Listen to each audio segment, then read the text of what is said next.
Kembali bersama kami, pemirsa. Polres Madiun, Jawa Timur menangkap seorang pria yang diduga peretas Bjorka. Selain di Madiun, sebelumnya di Cirebon, Jawa Barat, seorang remaja disebut sebagai hacker Bjorka.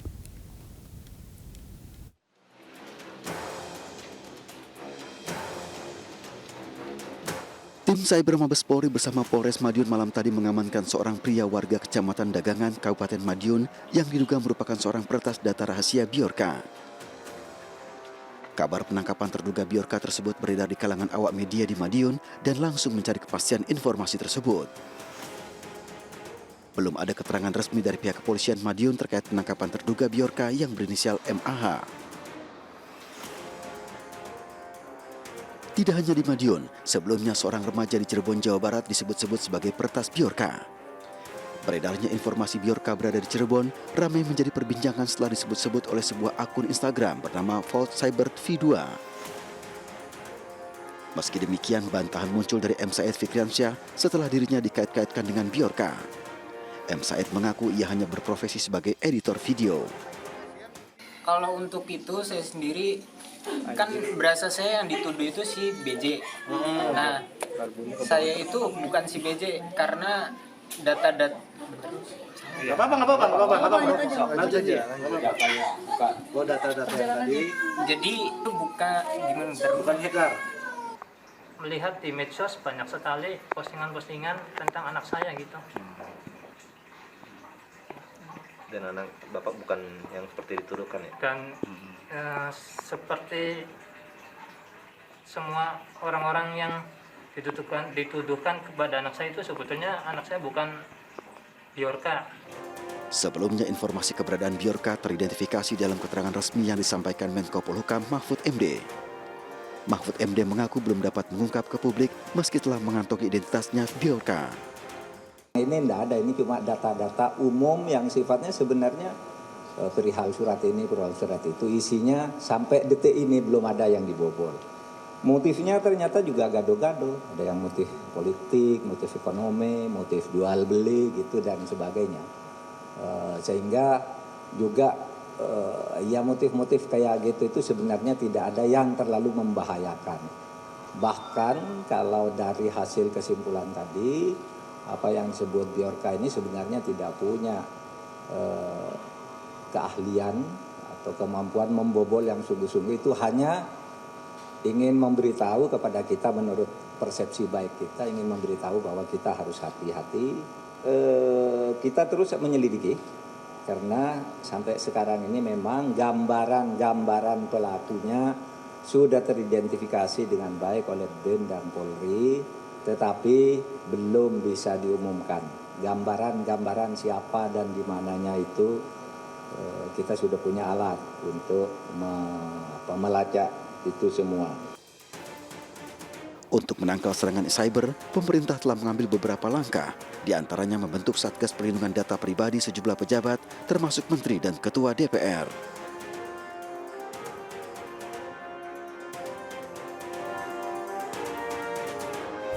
Ya, Kepala Divisi Humas Polri Irjen Dedi Prasetyo mengatakan Satgas Perlindungan Data yang sudah dibentuk pemerintah saat ini tengah bekerja memburu para peretas, terutama Bjorka. Satgas masih memeriksa lebih dalam seorang pemuda yang ditangkap di Madiun, Jawa Timur untuk memastikan yang bersangkutan adalah Bjorka atau bukan. Untuk tim sus yang dibentuk oleh Pak Menko Polhukam, dari Menko Polhukam, kemudian dari Polri, kemudian dari BIN, kemudian dari Kemeninfo, dan dari Badan Cyber Negara, saat ini sedang bekerja. Tentunya apa yang dilakukan nanti akan disampaikan lebih lanjut oleh tim sus. Ya. Yang di Madiun sedang didalami terkait menyangkut masalah yang bersangkutan. Ya, gitu. Semuanya tim masih bekerja semuanya di tim sus ini. Ya, seorang pemuda ditangkap Polres Madiun, Jawa Timur karena diduga merupakan sosok hacker Bjorka. Sementara di Cirebon, Jawa Barat, seorang remaja dituding sebagai identitas asli hacker Bjorka. Sebagian warga menilai tim gabungan terpadu yang baru dibentuk seharusnya fokus menelusuri sumber kebocoran data dan mengamankannya, ketimbang mencari dan menangkap sosok yang diduga sebagai Bjorka. Lalu benarkah demikian? Kita akan mengulasnya bersama pakar keamanan cyber dan juga forensik digital, ada Mas Alphonse Tanujaya. Selamat sore Mas Alphonse, apa kabar? Oke, Mas Alphonse. Selamat sore Juno. Ya, suara saya jelas ya? Jelas. Sehat Mas? Sehat, terima kasih. Ya, jadi Bjorka yang mana, Mas? Siapa jadinya? Kita apresiasi dari pihak berwajib menangkap, tetapi saya yakin mereka pasti ada dasarnya dan ada itu kan jejak digitalnya bisa dilihat, bisa dibuktikan. Jadi polisi tidak mungkin menangkap tanpa bukti. Nah, sebenarnya Mas Alfon tidak sulit ya, harusnya? Ini kita masih belum bisa simpulkan apakah ini benar atau tidak. Tidak bisa simpulkan ini benar atau tidak. Pihak berwenang jika menangkap mereka nanti akan mengungkapkan buktinya. Dan bukti itu kan nanti akan diverifikasi oleh para ahli yang digital kan. Kalau dia dituduh di Bjorka, kapan dia mengakses, lalu bukti bahwa dia mengakses akun Bjorka itu seperti apa. Nah, kalau memang ada buktinya dia nggak bisa ngeles. Tapi kalau misalnya tidak ada buktinya atau dia malah misalnya komputernya jadi korban, diretas lalu dipakai Bjorka untuk mengakses layanan, kasihan juga dia. Dan itu juga bisa melalui pembuktian ya Mas Alfon ya? Betul. Nah kalau kita lihat kasus ini dalam frame yang lebih besar Mas Alfon, bahwa Istana, saya semalam sempat menyaksikan bagaimana komentar dari Pak Ngabalin ya. Istana tidak mengambil pusing soal ini karena merasa tidak ada yang benar seperti itu isu yang dilemparkan oleh Bjorka. Tapi di satu sisi membentuk satgas khusus gitu ya. Bagaimana Anda melihat respon negara dalam kasus hacker ini? Apakah memang ini bukan masalah besar atau memang respon membentuk tim khusus ini sudah tepat menurut Anda? Ini merupakan sesuatu yang kontradiktif. Ya. Di satu pihak bilangnya nggak apa-apa, katanya nggak penting, nggak apa. Lalu di lain pihak membentuk satgas. Satgas ini tidak main-main. Isinya Kominfo, BSSN, Polri, dan BIN. Untuk menangkap satu orang anak yang umurnya lebih kurang 20 tahun. Jadi ya memang jadi kalau memang pernyataan dan aksinya berbeda, ya orang kan jadi bertanya-tanya sebenarnya bagaimana sih sebenarnya gitu. Nah, apakah kalau pernyataan bahwa ya semuanya baik-baik saja adalah denial menurut Anda dari pemerintah? Kalau semuanya baik-baik saja saya setuju. Setuju dalam arti begini, tidak ada data atau jaringan penting yang bocor, yang bocor nggak ada. Tidak ada ya? Tapi yang bocor adalah data kependudukan dan ini sifatnya sudah bertahun-tahun didiamkan gitu. Dan ini dianggap tidak apa-apa. Tetapi yang jadi masalah kalau dianggap tidak apa-apa, ketika para pejabat negara dibocorkan data kependudukannya, kelihatan bahwa mereka kerepotan. Mereka mau nggak mau harus ganti nomor teleponnya. Mereka mau nggak mau harus sangat repot lah. Nah jadi setidaknya ini memperlihatkan bahwa ya ini masalah.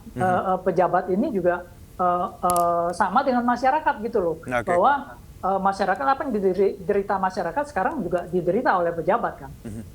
Kalau bicara dengan tindakan, mana yang lebih penting menurut Mas Alfon? Menelusuri ini sumber kebocoran data ini atau memang mencari siapa di balik Bjorka karena berkaitan dengan rangkaian kejadian ini? Masalah dasar yang harus diselesaikan adalah kebocoran datanya, di mana akarnya adalah pengelolaan data yang kurang baik. Jadi tidak sesuai standar. Andaikan Bjorka bisa ditangkap, andaikan Bjorkanya benar gitu ya. Jika pengelolaan data yang kurang baik ini tidak dirubah, maka 3 atau 6 bulan lagi akan keluar Bjorka lain. Kenapa? Karena datanya bocor terus, orang akan bocorkan lagi. Tetapi jika pengelolaan data di instansi pemerintah yang selama ini kurang memenuhi standar dibenarkan, sehingga kebocoran datanya berkurang dan sangat sulit untuk dibocorkan, maka Bjorka ini otomatis akan memudar gitu loh. Jadi ya pemerintah saya harap bisa memilih dengan bijak. Dan tim yang dibentuk Satgas ini terlalu kuat menurut saya kalau hanya dibentuk untuk menangkap seorang Bjorka. Tim ini justru kalau boleh dimanfaatkan Satgas ini untuk menerapkan aturan, menegakkan aturan di instansi pengelola data supaya mereka ikuti aturan pengelolaan data. Semuanya udah ada, ISO 27001, ISO 27701, itu semua udah ada, tinggal diikutin. Cuman memang ngikutinnya butuh kedisiplinan, seperti kita mau diet, mau langsing, itu nggak gampang. Itu mengubah gaya hidup, melawan diri sendiri. Jadi sebenarnya sudah ada formulanya seperti ya Mas Alfon ya, untuk keamanan data, tapi tidak maksimal seperti itu. Standar pengelolaan datanya ada, ISO itu International Standard Organization. Jadi itu berlaku secara internasional dan jika diikuti akan sangat sulit bagi orang meretas data ini. Bukan tidak mungkin ya, tapi akan sangat sulit dan akan sangat berkurang. Ini sih kelihatannya ISO-nya nggak diikuti dengan ketat, dengan disiplin. Di situ sih masalahnya. Oke, berarti dengan kata lain keamanan cyber di tanah air masih berskala sangat rendah seperti itu. Dalam hubungan dengan data kependudukan, memang tidak dilindungi dengan baik, malah cenderung diabaikan dalam hubungan dengan data kependudukan. Mungkin kalau data intelijen atau data lain tidak ada bukti bahwa itu bocor. Tapi kalau data kependudukan, minta ampun, itu parah sekali bocornya. Itu bukan bocor halus, itu bocor besar. Iya, karena kita udah tahu berkali-kali kan sebelumnya ada peristiwa yang sama, NIK, ya hal-hal seperti dari ini. BPJS, Iya, diperjualbelikan KPU, juga. BPJS itu 200 juta lebih itu data bocor. Nah, kalau kita bicara ranah yang paling bertanggung jawab, ini kan ya kemarin saling lempar seperti itu ya. Kalau dari Anda, harusnya seperti apa badan yang berkoordinasi ini? Apa Kominfo saja cukup atau ada hal lain yang memang harusnya mereka bertanggung jawab terkait keamanan data di tanah air? Sehubungan dengan UU PDP ini, saya harapkan ada satu badan yang cukup memiliki gigi, bisa menegur institusi lain. Karena dari pengalaman kebocoran selama ini, terkesan Kominfo dan BSSN karena sederajat dengan instansi yang perlu ditegur, maka mereka cenderung melindungi atau mengatakan tidak ada apa-apa, datanya tidak bocor atau apa gitu. Karena sederajat tadi ya. Percuma. Kita nggak bisa berubah. Jadi istilah kamu sakit, kamu mesti ngakuin dulu, gua sakit baru ke dokter minum obat. Tapi ini ngaku aja nggak mau, gimana bisa berubah? Nah, maka jadilah kebocoran data akut hari ini. Jadi karena tadi kedudukannya sama, ada gengsi ya, seperti itu ya? Ya harapan saya sih kira-kira kayak Satgas ini kuat sekali. Satgas di bawah Menko Polhukam, saya salut sekali. Justru kekuatan yang terlalu besar ini jangan untuk nangkep Bjorka, silakan mau ditangkap. Tapi kalau 4 institusi besar ini buat nangkep satu anak yang umur 20 tahun, rasanya kan ini overkill ya. Agak pakai martil untuk matiin semut gitu, pasti tinggal dipencet juga mati. Agak exaggerated ya, berlebihan seperti itu ya. Nah, Mas Alfon, kalau kita kembali melihat aksi Bjorka ini kan kemarin sempat bikin gaduh lah seperti itu, dan motifnya ini beda-beda tiap hari ya. Pak Mahfud sempat bilang bahwa ini seperti gado-gado, jadi motifnya lebih politik ketimbang ekonomi. Kalau dari Anda sebagai tadi ahli melihat pola seorang hacker, apakah gerakan atau motif yang ditebar dengan macam-macam ini pola yang lazim atau apa concern Anda di sini? Agak kurang lazim ya. Kenapa? Jadi awalnya kertas itu biasa motifnya hanya motif ekonomi. Nah, cuma di sini dia berubah, lalu kelihatan di grupnya mungkin banyak yang feed di follower dia di Telegram, feed dengan isu-isu terbaru gitu loh. Nah, lalu dia mengeluarkan data pejabat dan terakhir malah sekarang dia mendadak memiliki data dari orang istana, dia mengklaim begitu. Jadi memang ini perlu dipertanyakan juga sih sebenarnya ada apa sih big picture di belakang ini. Dan sebagai catatan, satu account di internet itu tidak bisa mewakili dengan pasti orang. Kalau misalnya ada tatap muka, kita tahu kita berhadapan dengan orang, dengan Bjorka kalau ketemu muka kan. Tapi kalau dari internet itu kita nggak bisa memastikan itu. Kenapa? Karena siapapun yang login menggunakan kredensial itu akan dianggap sah sebagai Bjorka. Jadi sebagai contoh gini, banyak pesohor yang punya akun Twitter, akun Instagram, dia dikelola oleh timnya, bukan dia. Ya. Jadi satu akun itu bisa mewakili banyak orang. Baik. Jadi hal itu juga perlu diingat. Berarti dengan kata lain Bjorka bisa lebih dari satu dong ya? Kalau bicara sosok. Ada kemungkinan dari mungkin. sisi akun secara yang cuma kredensial kok. Kamu cuma tahu kredensial, kamu bisa mewakili orang itu. Baik. Begitu kan yang ada di dunia digital. Oke. Kita masuk ke login internet banking, kamu tahu username passwordnya, kamu dianggap nasabah. Terserah kamu bukan nasabah, tapi kalau kamu punya passwordnya, punya PIN-nya, punya TFA-nya, kamu dianggap nasabah. Baik. Nah, kira-kira seperti itu kondisinya. Baik, Mas Alfon, terima kasih sekali atas waktunya dan juga insight-nya terkait ini. Selamat beraktivitas kembali dan salam sehat. Selamat sore, terima kasih. Baik, di tengah kabar penangkapan pemuda diduga Bjorka, sang hacker justru kembali muncul di jagat maya. Dalam unggahannya, Bjorka menyebut penangkapan itu sebagai kesalahan. Bjorka bahkan menertawakan klaim pemerintah yang menyatakan telah mengetahui identitasnya. Gambaran pelakunya sudah teridentifikasi dengan baik oleh BIN dan Polri, tetapi belum bisa diumumkan. Menko Polhukam Mahfud MD mengklaim bahwa BIN dan Polri sudah mengidentifikasi sosok peretas yang mengatasnamakan dirinya Bjorka. Pernyataan itu disampaikan sehari setelah pemerintah membentuk tim khusus untuk menghadapi serangan Bjorka yang membocorkan dokumen milik pemerintah hingga data pribadi pejabat negara. Upaya perburuan Bjorka oleh pemerintah Indonesia mendapat respon dari sang hacker. Dengan menyertakan tangkapan layar judul sebuah media nasional, Bjorka menertawakan klaim pemerintah yang menyatakan telah mengantongi identitasnya. Klaim pemerintah disebutnya sebagai omong kosong. Lebih lanjut dalam unggahannya di situs Bridge, Bjorka juga mengolok-olok penangkapan pemuda di Madiun yang diduga dirinya. Dalam unggahan lainnya, Bjorka mengaku mendapat informasi tentang status Johnny G. Plate yang akan dicopot dari jabatannya sebagai Menteri Komunikasi dan Informatika.